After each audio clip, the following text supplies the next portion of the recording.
मालूम है वेक्टर मतलब एक ऐसा क्वांटिटी जिसके पास मैग्नीट्यूड भी है एंड डायरेक्शन भी है. So what is a vector? Vector is a quantity जिसके पास मैग्नीट्यूड भी है एंड डायरेक्शन भी है. ऐसे क्वांटिटी को हम बोलते हैं वेक्टर क्वांटिटी. अब इसमें अगर आपका मैग्नीट्यूड बन जाए 1, एक ऐसा वेक्टर जिसका मैग्नीट्यूड कितना बन जाए? मैग्नीट्यूड बन जाए 1, उस वेक्टर को हमने नाम दिया है यूनिट वेक्टर. तो यूनिट वेक्टर क्या है भाई? यूनिट वेक्टर मतलब एक ऐसा वेक्टर जिसका मैग्नीट्यूड इज 1. उसका मैग्नीट्यूड कितना होना चाहिए? उसका मैग्नीट्यूड 1 होना चाहिए. अब कल हमने कुछ वेक्टर्स देखे जिनका मैग्नीट्यूड 1 था. जैसे for example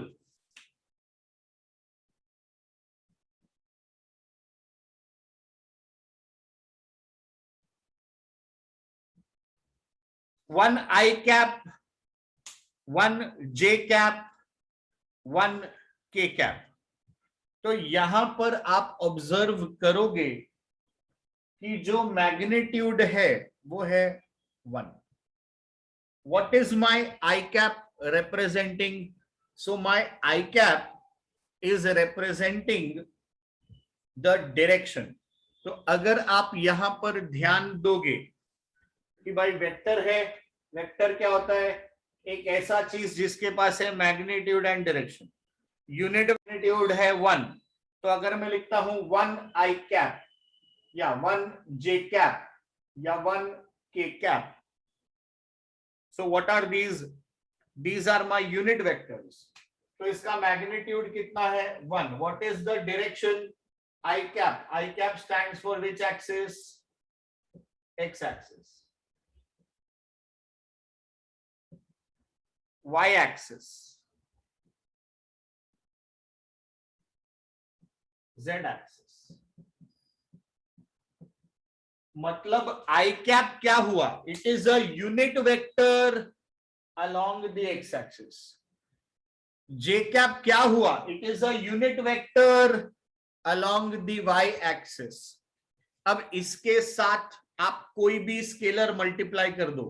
so when I right 5i, इसका मतलब क्या होता है? 5i का मतलब होता है मैग्नीट्यूड 5 है और वो कहां जा रहा है? वो x एक्सिस की तरफ जा रहा है. That is what is meant by 5i. If I right 3j, so 3j मतलब क्या हुआ भाई? मैग्नीट्यूड 3 है और कहां जा रहा है? y एक्सिस की तरफ जा रहा है.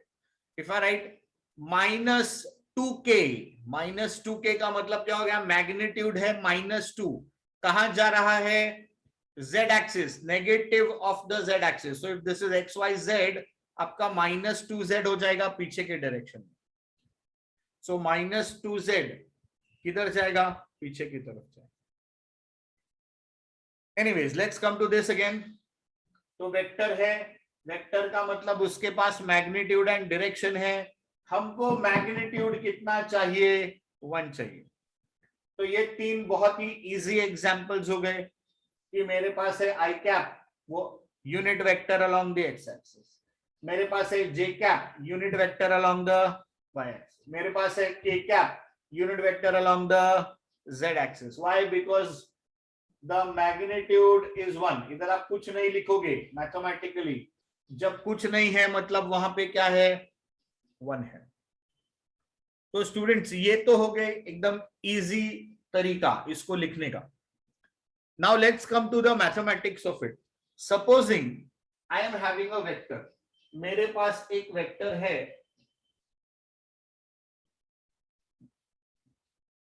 ए बार.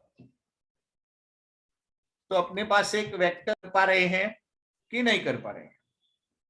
तो हमने एक वेक्टर ले लिया ए बार, अब मुझे चाहिए यूनिट वेक्टर। तो समझो आपने यूनिट वेक्टर लिखा है ऐसे। Now what does a vector have? Every vector has two things. It has magnitude and it has direction. Now I want the magnitude to become 1. अगर मेरे पास है 5 i cap और मैं चाहता हूं वो बन जाए 1 i cap, तो हम क्या करेंगे? Divide by 5। मेरे पास है 2 j cap, मैं चाहता हूं वो सिर्फ j cap बन जाए, what will I do? Divide by 2। तो सिमिलरली मुझे जब यूनिट वेक्टर चाहिए तो करना क्या पड़ेगा? आपको मैग्नीट्यूड से डिवाइड करना पड़ेगा। तो जब आप मैग्नीट्यूड से डिवाइड कर दोगे तब क्या होगा? ध्यान से देखो, magnitude will cancel each other, your numerical value will remain 1 and whatever is remaining is the direction of the vector. Sir क्या किया, कुछ समझा नहीं है। This is ideally what should happen as a student कि हाँ ठीक है लिख तो दिया, पर क्या हो रहा है समझा नहीं है भाई। ठीक है, मैग्नीट्यूड है 5/5 समझा, ये सब ठीक है, बट क्या होने वाला है इसमें, कैसे होगा? तो प्लीज ध्यान दीजिए, we will take up an example and we will understand कि ये करेंगे कैसे पूरा प्रोसेस। पर उसके पहले कल हमने एक फॉर्मूला किया था to find the magnitude of a vector. So if you recollect, how do I find the magnitude of a vector? It is going to be ax square plus ay square plus az square. याद आया? कल हमने r लिया था। सी अपने को रटना नहीं है, जनरलाइज्ड फॉर्म है वो। अगर r है मेरे पास तो I have 3 terms, rx, ry, rz, maximum 3 terms. तो आपके पास आएगा rx square, ry square, rz square. अगर अपने पास में है p, वेक्टर है p, तो उसका मैग्नीट्यूड आप कैसे निकालोगे? It is going to be px square, py square, pz square. ये मैंने 3 अलग अलग लेबलिंग्स दिखाया आपको, so that you are clear कि हाँ यार कल हमने rx देखा था, a होगा तो ऐसा लिखा जाएगा, p होगा तो ऐसा लिखा जाएगा। ठीक है, सो इसी फॉर्मेशन पे ऐसे ही we will just select some random alphabet so that आपको कोई एक पर्टिकुलर अल्फाबेट से यूज टू नहीं होना है। You should not get the feeling कि P रहेगा तो ही कर पाऊंगा, Q होएगा तो ही कर पाऊंगा। नहीं, कुछ भी देने दो उसको, हम कोई भी टाइप का न्यूमेरिकल सॉल्व कर सकते हैं।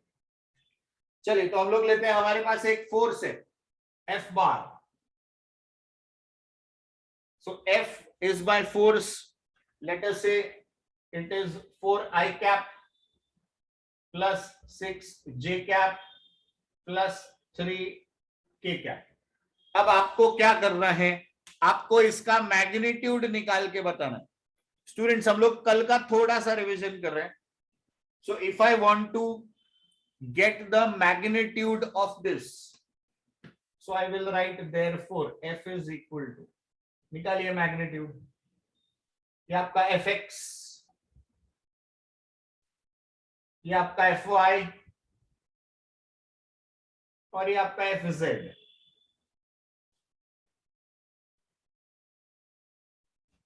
4 square is 16 plus 36 plus 9. So you have 16 plus 36 plus 9. So this is 25. 25. This is 61. 61 हो जाएगा। Very good. तो ये आपका जो आंसर है this is going to be square root of 61। तो कल हमने ये किया था, तो देखो स्टूडेंट्स, हमने क्या निकाल दिया, मैग्नीट्यूड निकाल दिया। अब यूनिट वेक्टर कैसे निकालते हैं, देखो फॉर्मूला, यूनिट वेक्टर का फॉर्मूला कैसे है, it is vector divided by the magnitude. जब आप किसी भी वेक्टर को उसी के मैग्नीट्यूड से डिवाइड कर दोगे तो आपका magnitude will cancel each other and what you will remain with is the unit 4i 6j 3k divided by how much, root 61। अब अगर आप चाहो तो आप इसको तीन अलग अलग टर्म्स में लिख सकते हो, इधर छोड़ना है, you will get full marks. तो ये अलग अलग कैसे लिख सकते हो आप, ऐसा 4 अपॉन रूट 61 आई कैप प्लस 6 अपॉन रूट 61 जे कैप प्लस 3 अपॉन रूट 61 के cap. So either you can split this into three terms, or even if you wish, you can leave it here. This is how you calculate a unit vector. इस तरीके से आप क्या करते हो, एक unit vector का कैलकुलेशन करते हो। नाउ मैं दो तीन यूनिट वेक्टर्स, दो तीन वेक्टर्स लिखता हूं and I would expect you to please try solve them and give me the answer, ठीक है। चलिए एक लिखते हैं अपन a bar 2i cap 7j cap 3k cap. तो ये आपका पहला वेक्टर हो गया, इसको सॉल्व करना। दूसरा वेक्टर लीजिए b, this is 3i plus 2j plus 5k. Once again, if you wish to put a minus sign anywhere in between, you can go ahead with that. उससे आपके डिनोमिनेटर या rather उससे आपके जो magnitude वाला part है उस पर कोई भी फर्क नहीं पड़ेगा, सिर्फ जो न्यूमरेटर है उधर ही आपको चेंजेस मिलेगा। चलिए please try these two questions and tell me the answer. Given है, देखिए आपको ए के पॉइंट्स दिए हुए हैं, तो this is x y z, B के पॉइंट्स दिए हुए हैं x y z. We have to find the vector A B bar, उसका मैग्नीट्यूड एंड उसका यूनिट वेक्टर। चलिए तो स्टेप बाय स्टेप प्रोसीजर, तीन चीजें हमको कैलकुलेट करनी है, प्लीज ध्यान दीजिए कैसे करें।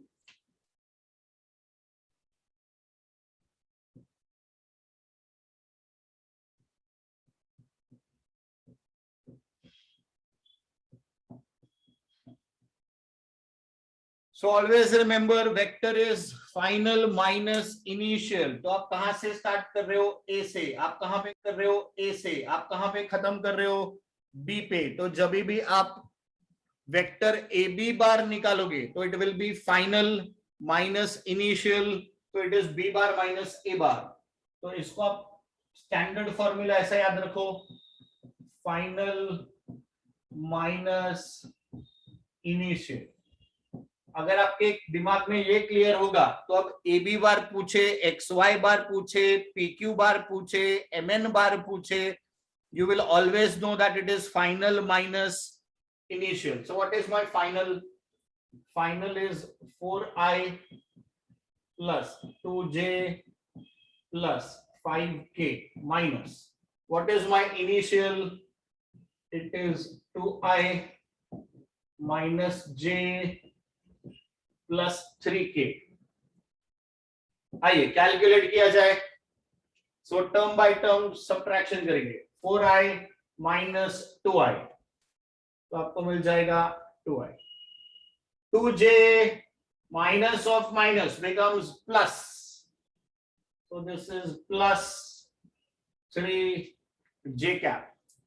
5k minus 3k, 5 minus 3 plus 2k cap.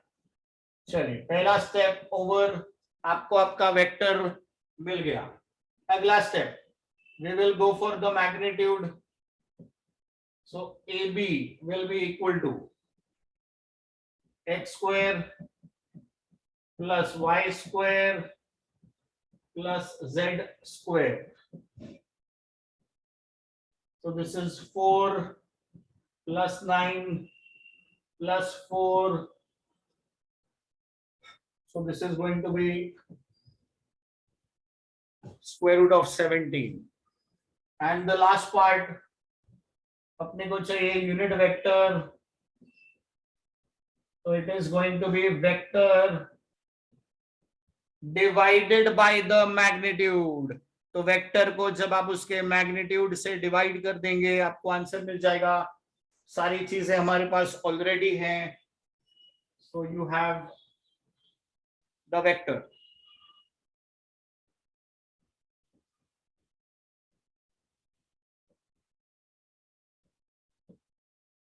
So 2i, 3j, 2k. This is to be divided by square root of 17. So this is kind of a complete question based